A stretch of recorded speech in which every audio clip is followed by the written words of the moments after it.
Hello, everyone. This is Truth Channel. A while ago, I read The Desire of Ages by Ellen G. White. The first two chapters titled,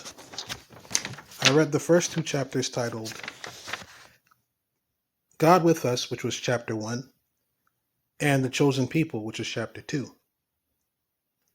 Now, I'll be going into reading chapter 3, The Fullness of the Time.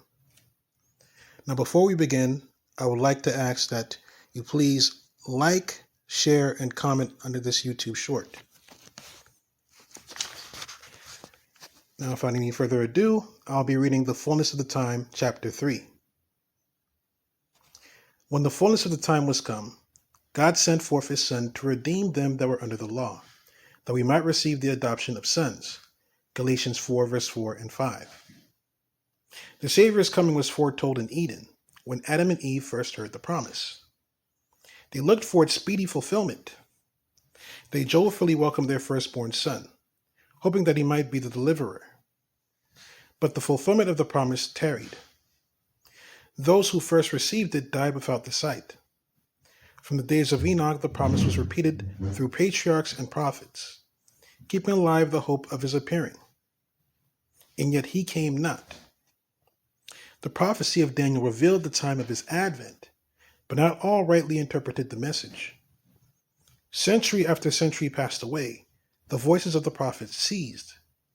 The hand of the oppressor was heavy upon Israel, and many were ready to exclaim, "The days are prolonged, and every vision faileth." Ezekiel 12, verse 22. But like the stars in the vast circuit of their appointed path, God's purposes know no haste and no delay. Through the symbols of the great darkness and the smoking furnace, God had revealed to Abraham the bondage of Israel in Egypt, and had declared that the time of their sojourning should be 400 years. Afterward, he said, shall they come out with great substance. Genesis 15, verse 14. Against that word, all the power of Pharaoh's proud empire battled in vain. On the selfsame day appointed in the divine promise, it came to pass that all the host of the Lord went out from the land of Egypt. Exodus 12, verse 41.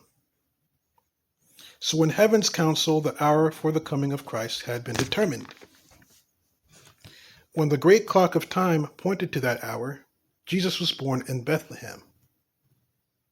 When the fullness of the time was come, God sent forth his Son. Providence had directed the movements of nations, and the tide of human